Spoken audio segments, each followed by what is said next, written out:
sisters, one of whom claims she can talk to dead people. It's classic tourist scam stuff, right? Well, except this psychic lady says she can see Christine's spirit and that the little girl is happy.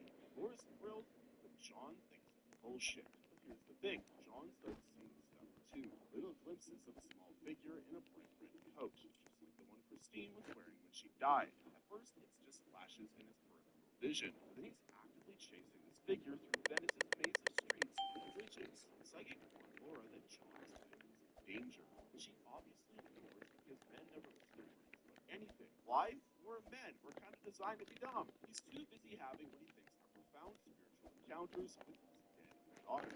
Meanwhile, Venice has a serial killer situation going on. People are getting murdered.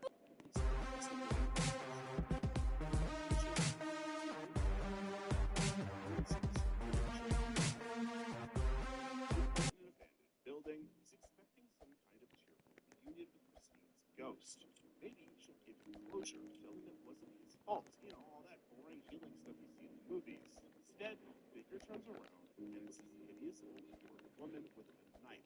Not Christine, not a ghost, just Venice's serial killer wearing a long-colored coat. She slashes his throat before he can even process what's happening. The truly messed up part, all those psychic flashes John was having were real. He really was seeing the future, his own funeral, with Laura dressed in black being escorted by those two old ladies. He misunderstood every single vision and walked straight to his own death. The supernatural gift was trying to save him the whole time, and he ignored it because he was just busy protecting his grief watching random people in red coats. So yeah, getting killed by mistaken identity sucks. Carrying your guilt around will start to get exhausted. Hit and run accidents happen fast. 1 second you're driving down a dark road, next second there's a body in your headlights, and you're making the worst decision of your life by just driving away. That's exactly what happens with photographer Ton and his girlfriend Jane in Thailand. They hit the stuff with the clock at home at night and just leave her. For help, Ton convinces her to keep driving. Classic guy logic. We don't acknowledge the problem, it doesn't exist. Like, what is the government gonna do if I just ignore their mail that says that my taxes are due? What are they gonna do? Come get it? No, I'm not responding. Except the problem is have a way to move to digital spend management with Solo. Make light work of online purchases and subscriptions from a single dashboard.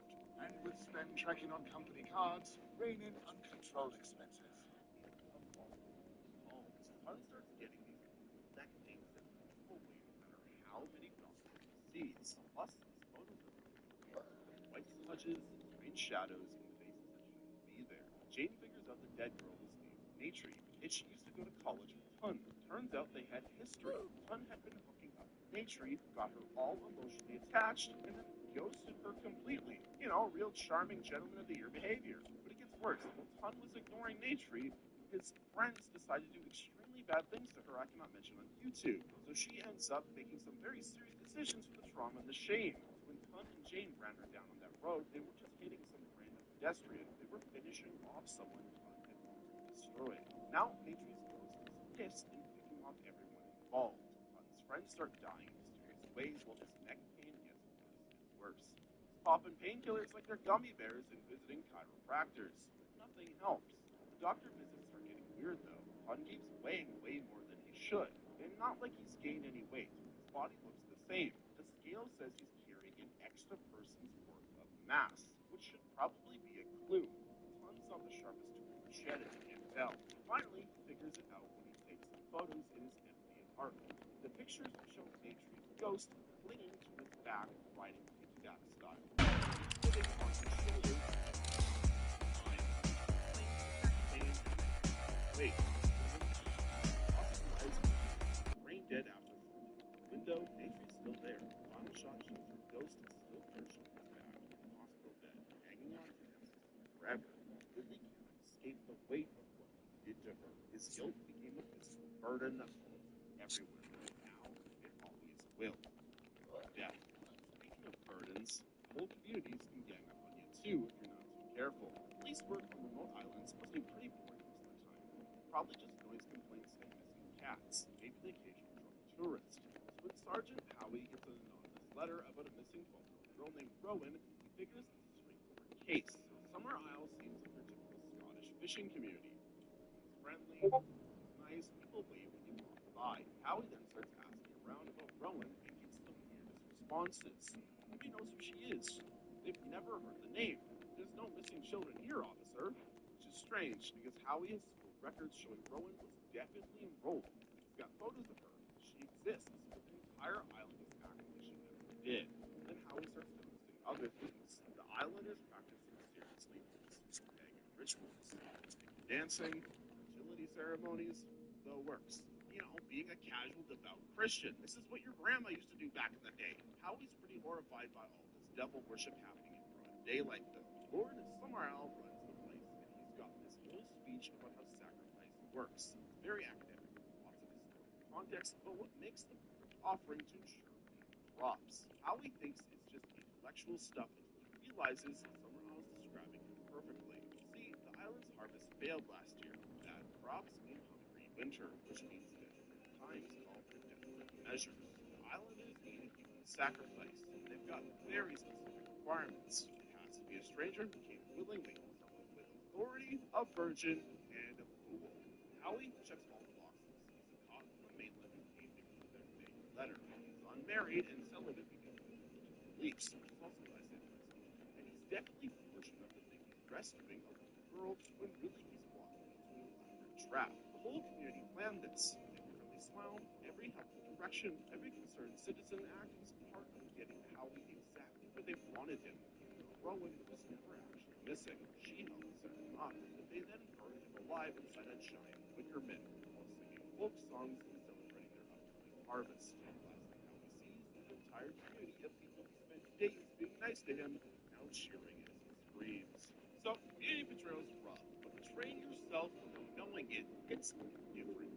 Home invasion movies usually follow a certain formula that bring in, good people fight back, someone wins. Pretty straightforward. Red and her family of doppelgangers seem to fit that pattern when they show up to Adelaide's beach house wearing matching red jumpsuits and carrying scissors. Adelaide recognizes Red immediately because she looks exactly like her, just more unhinged. Red can talk, which is weird because none of the other doubles seem capable of speech. She explains that they're called the Tethered, underground clones who've been forced to live in tunnels while their surface counterparts enjoy normal lives. The government created them as some kind of control experiment that got abandoned. For years, the Tethered have been trapped below, mimicking every action their doubles make above ground. When Adelaide ate good food, Red chewed on raw rabbit. When Adelaide danced, Red danced in an empty room. When Adelaide had adult fun time, Red didn't. Red got hurt by her partner. Now, Red's leading a revolution. The Tethered want their turn at living real lives, and they're willing to kill for it. Fair enough motivation, honestly. You can't really blame them for being pissed with the whole situation. Adelaide fights back hard to protect her family, and she's cool about it too, grunting, snarling, killing with her bare hands when she has to. Her survival instincts are basically feral, which seems excessive, but whatever. Mama bear protecting her cubs, you know, all that bullshit. The big fight happens in the underground tunnels where Red's been living. Adelaide manages to kill Red and save her son, but something feels off about the whole encounter. Red seems almost sad, not just angry. And Adelaide's been acting weird this entire time. Too violent. Too knowing about things you shouldn't understand. Final flashback shows what really happened in that funhouse when Adelaide was a kid.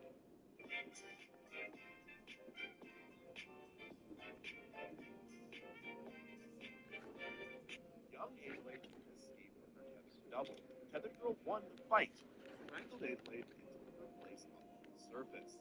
Our protagonist has been an imposter this whole time. The real Adelaide became Red and spent her life trapped underground, while the tethered girl lived her stolen life. Red wasn't the villain. She was just trying to get her identity back. Adelaide's son Jason figures it out during the car ride afterward, which means the cycle of deception continues. But your best friend planning your murder? Yeah, that's a whole different type of nightmare. Weekend trips with college roommates usually involve bad movies and way too much junk food and weird conversations at 3 a.m. Marie and Alex figured they'd drive out to Alex's family farmhouse, get some studying done, maybe enjoy the quieter countryside. You know, normal friend stuff. Like I would know what that's like. That plan goes out the window when this massive guy in a big truck shows up after midnight. He kicks down the door and immediately starts butchering Alex's entire family. Parents, brothers, everyone. Brutal, efficient murder while the girls hide upstairs. Alex gets caught and thrown into the truck like a sack of groceries. Bob up with her while Marie watches in the woods, completely helpless. So Marie does what any good friend would do. She follows the truck and spends the rest of the night trying to rescue Alex. This turns into the most intense chase sequence you have ever seen. Marie's sneaking around gas stations while the killer murders random clerks.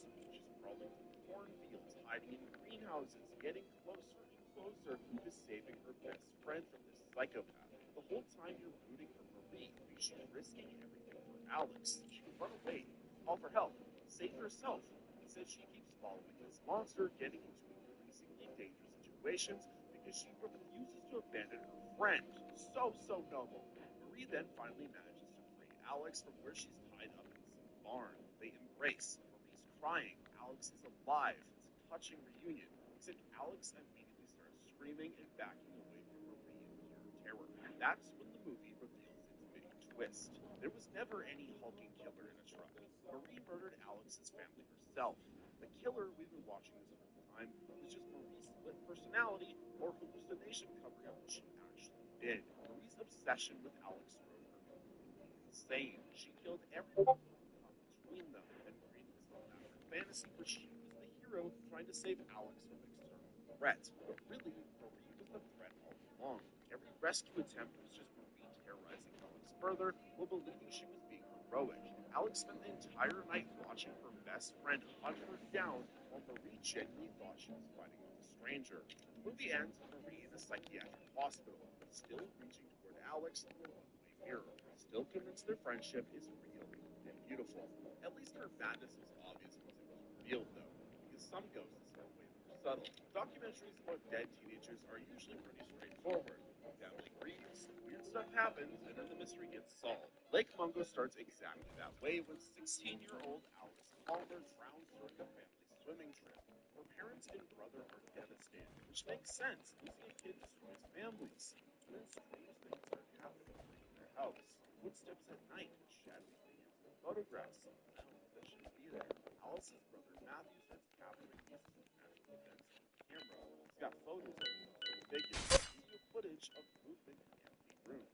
All the compelling evidence that Alice's spirit is hanging around trying to communicate with her family. The investigation starts getting complicated when they discover Alice had secrets nobody knew about. She was sleeping with the married neighbors, keeping a close life from her parents, and plus she'd been having nightmares and seemed scared about something in the months before she died. Everything points back to this sudden trip Alice took to Lake Mungo, a dried up reservoir in the desert. She came back from the trip acting different, more withdrawn, frightened. Her friends remember her saying weird things about feeling like something bad was coming to her. When the family finally goes out to Lake Mungo to investigate, they find Alice's cell phone buried in the sand. Footage on it shows exactly why Alice was so scared after that trip. While she was alone at the lake one night, Alice encountered a ghost. Not just any ghost, her own ghost. Not someone else's spirit, but her own future corpse, bloated and waterlogged from drowning. The dead version of Alice approached the living Alice and basically showed her exactly how she was going to die. So Alice spent her final months knowing her fate was sealed. She literally seen her own death and had to face that knowledge The accepted line. Here's the really messed up part. In the closing credits, the movie shows you photographs from earlier So you scenes. got Except now, declined. Wait, Read. before you hit that button, let me hit this one. Play game show is Time faint, barely visible, clearly present in the background of family photos and random shots. The Palmer family never actually saw her. All they're searching Obvious.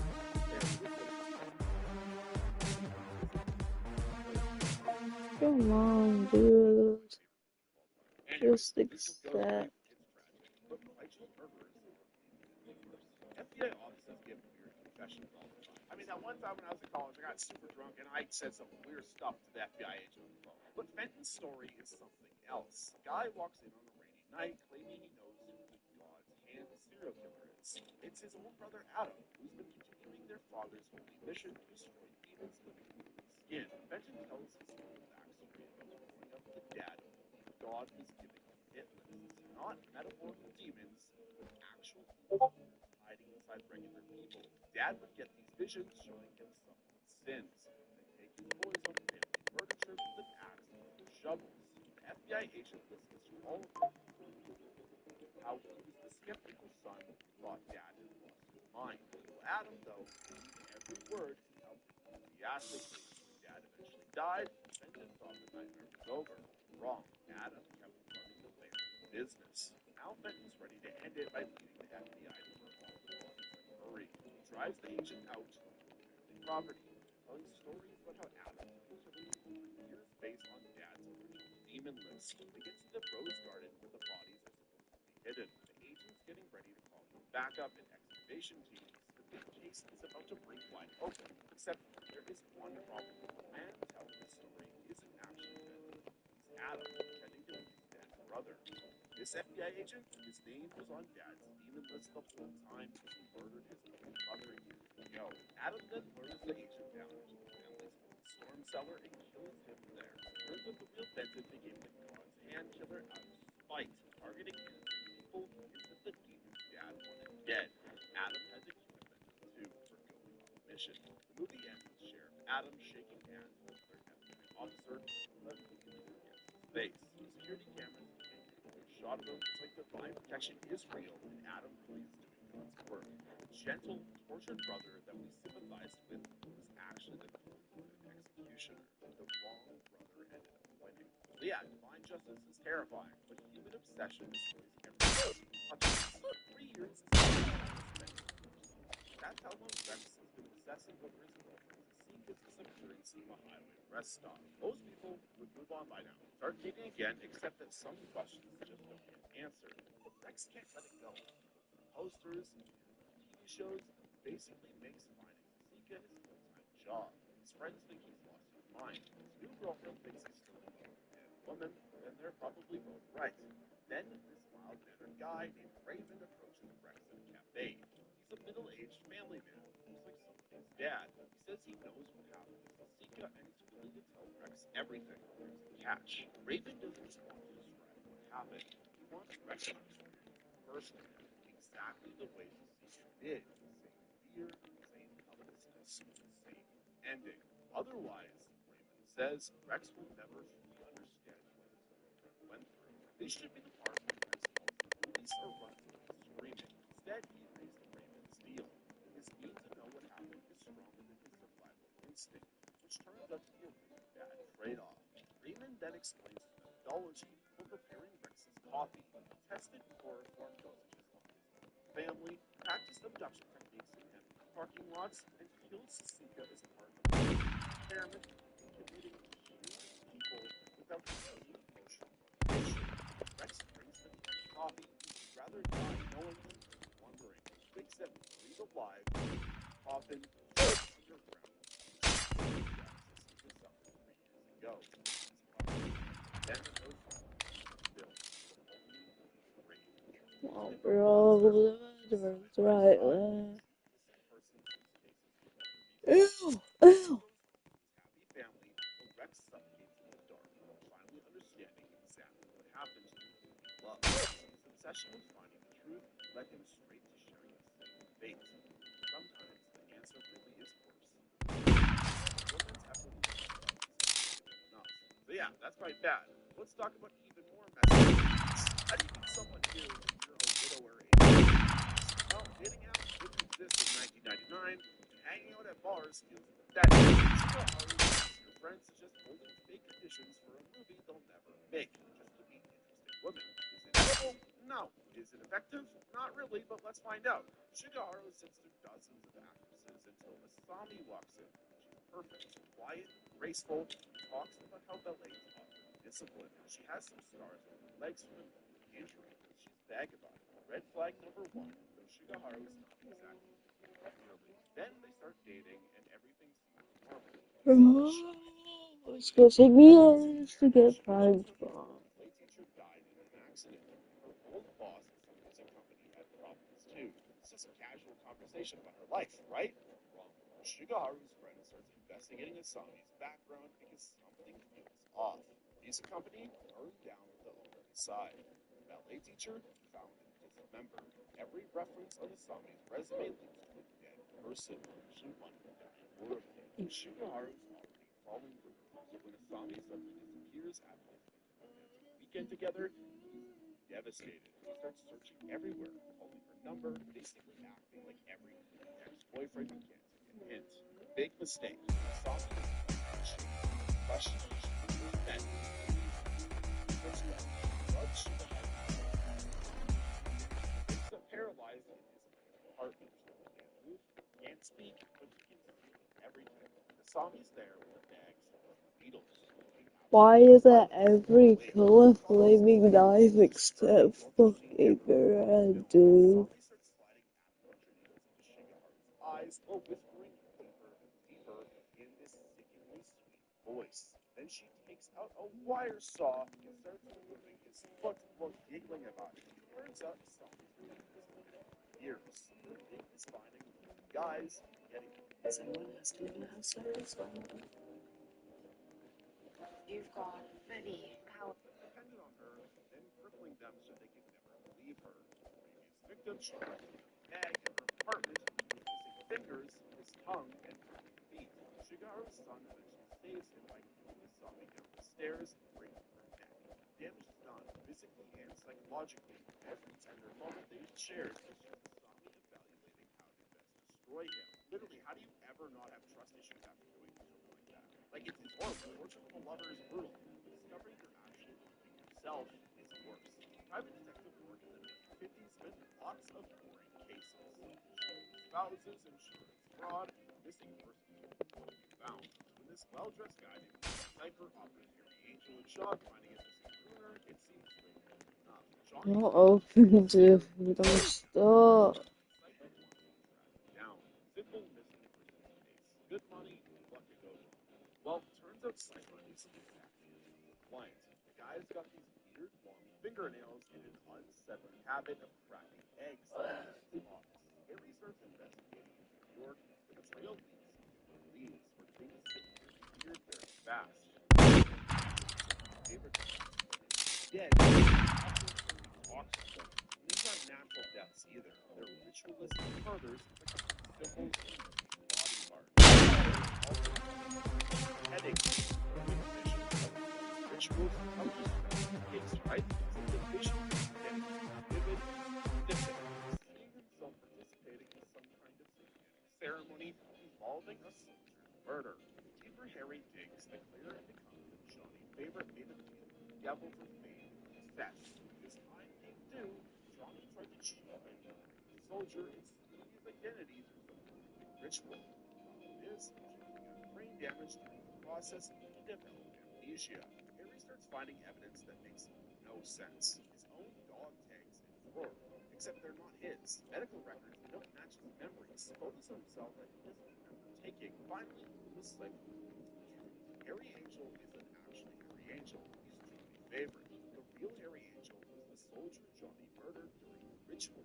Johnny stole his identity so completely that he forgot who he was. Cypher is Lucifer, and he's been waiting 12 years to collect the soul Johnny owes him. This whole investigation is just making Johnny remember what he did so the debt can be properly collected.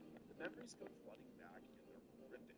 Johnny didn't just murder Harry Angel, he also had a daughter with his lover, and then later, unknowingly, had a relationship with and killed that same daughter to cover his tracks. Incest and murder! The complete package. What more could you want, folks? Harry's elevator ride to hell at the end is almost a relief compared to living with that knowledge. So yeah, selling your soul can be a permanent decision. Revenge can be perfectly crafted. Let's talk about one point. 15 years is way too long to spend locked in a room. Daesu gets kidnapped one night after some drinks and wakes up in what looks like a cheap hotel room with no windows. He stays there for 15 years. Same room, same routine, same mystery about why someone's prisoner. The only entertainment is a TV that shows him glimpses of the outside world. His wife got murdered and he's the main suspect.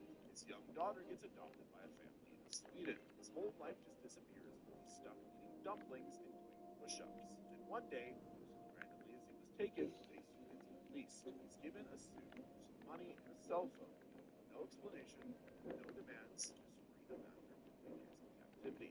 Most people would go straight to the police or try to use it What's up, man? but Daesu wants revenge instead.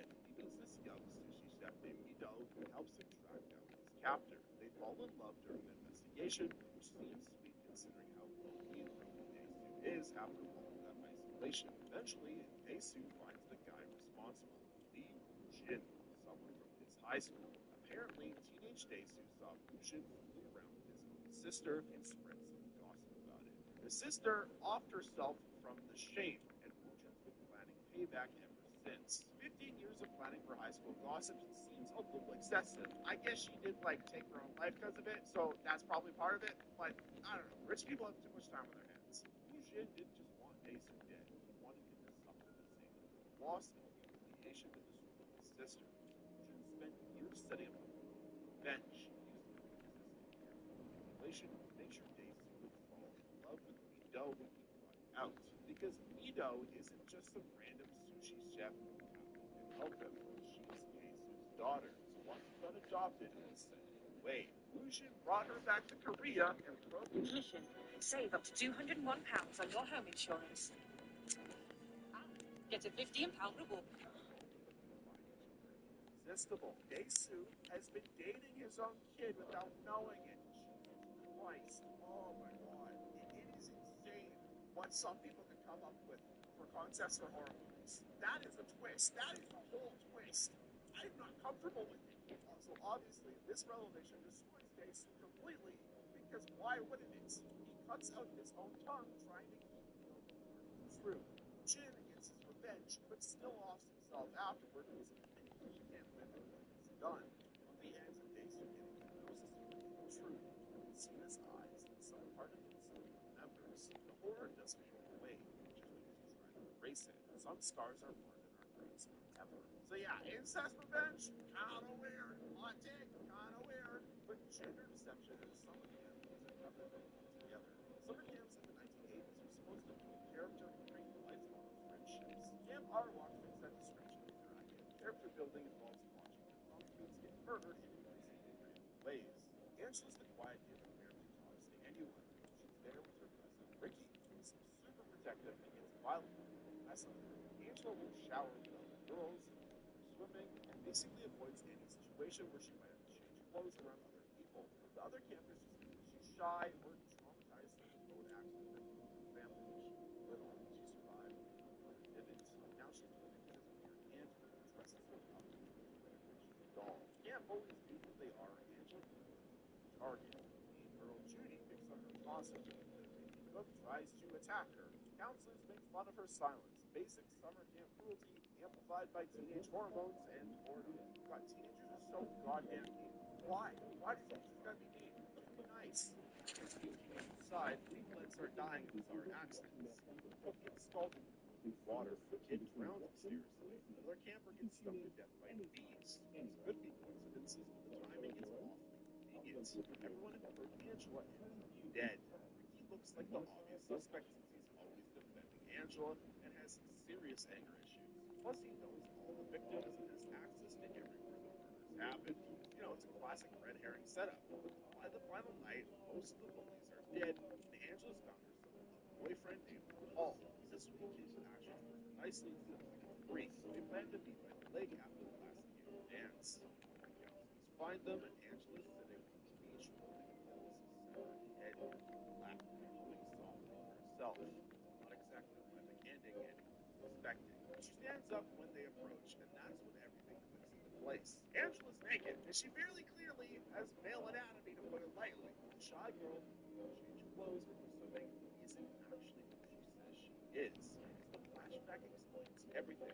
Angela is only Peter, the brother who survived the boat accident, but their crazy aunt wanted a daughter so badly that she just decided to raise Peter as Angela instead, forced him into dresses, gave him a girl's name, told everyone the girl survived when the woman died. Peter slash Angela snaps under pressure and starts killing anyone who threatens to expose the secrets or makes them feel ashamed of their forced identity.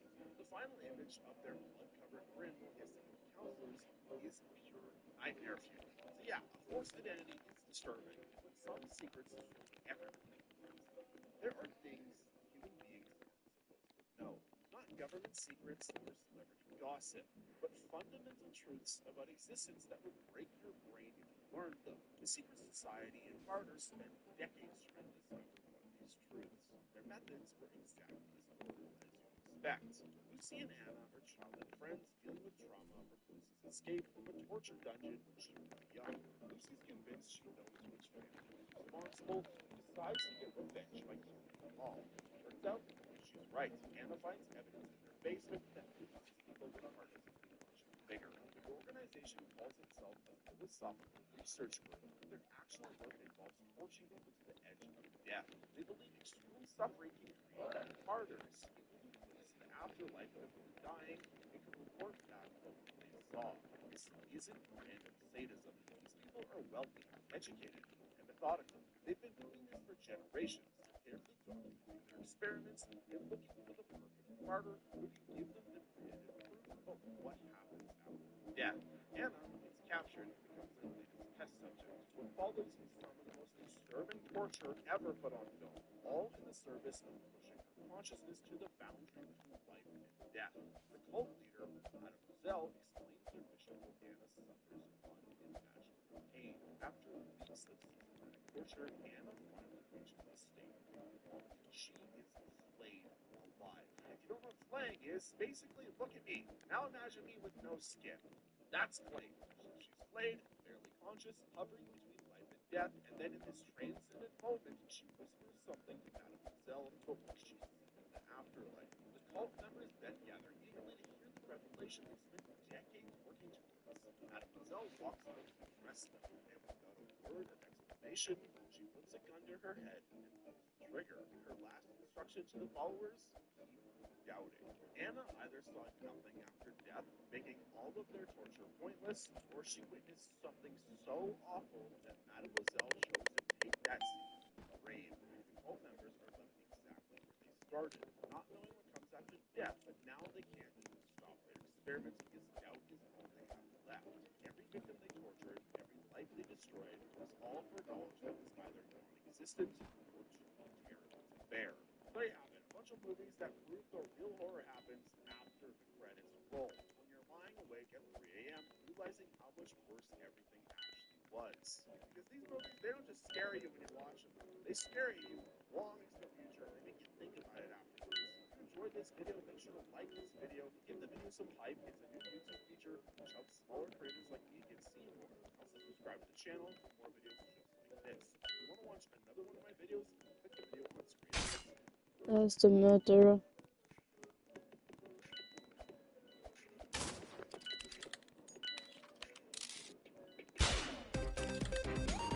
Oh.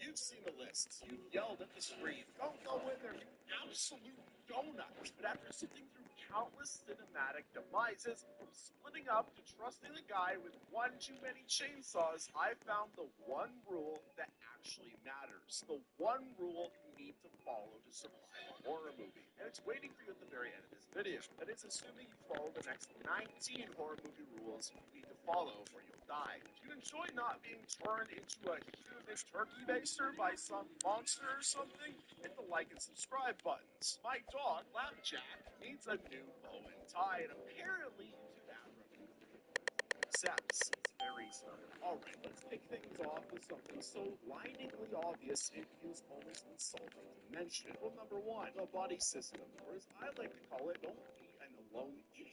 Seriously, how many times have we seen it? The car breaks down in Spooksville, USA, and what's the first brilliant idea someone has? Let's split up, gang! We can cover more ground. Jake, Reggie, I don't want to split up. Reggie, what are you doing? Like, come on, cover more ground. No. What? So the monster has a nice, varied buffet to choose from? Like they wanted to be individually wrapped instead of one big I'm trying to snack. shoot you. Now you're dead. Counselors might as How? well have one sign saying, "Free stabbing, inquire within my isolated cabin that only I am inside." Jason, or his mom, depending on which installment of questionable parenting choices we're on, wasn't exactly a tactical genius in the early days. He just waited for these hormone-driven lemmings to wander off by themselves. Oh, I heard a twig snap. I, an unarmed teenager, shall investigate this ominous sound in the pitch black woods. Oh, whoa! It's a bold strategy, Cotton. Let's see if it pays off. Spoiler, it doesn't. It pays off with a machete to the face. Logic is simple, even for those of you who still move your lips when you read. More people means more art. Thank goodness for pets. They're the beautiful antidote to this crazy, messed up world. It's more hands, maybe even someone who remembers to charge their phone. Though we'll get to the reliability of technology later. It's harder to sneak up on a group. It's harder to overpower a group. It's just harder for the bad thing to do the bad thing. But no, Chad always thinks he can take the killer one-on-one because he plays football in high school. Newsflash, Chad, the creature from the Black Lagoon doesn't care about your JV championship rings. Sticking together isn't just a good idea. It's the bare minimum for not ending up as a footnote in the local newspaper article titled "Local Teen Still Missing, Probably Eaten by Squirrels." So you decided not to be a solitary moron. Good for you. But even if you're huddled together like frightened penguins, it won't mean squat if the place you're hiding in has all the security of a paper bag in a hurricane. Which brings us to why your house is probably a death trap. Okay, so rule number 2, lock your damn doors and windows and that weird cat flap you forgot about. It seems like you should be filed under. Things adults should know. Right alongside don't stick forks in toasters and taxes are a thing. Yet in the horror movie universe, basic home security is apparently an inhuman concept. Like quantum physics or understanding why anyone likes Taylor Swift. Characters will know there's a massive loose, a creature disemboweled by neighbors, or even just a particular squirrel. And they'll leave the front door swinging open like it's a 24-hour convenience store for psychopaths. Take us, for example. Maddie, or Agnes, is deaf and mute, living in a nice big house. You'd think double-check all locks would be pretty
Verify.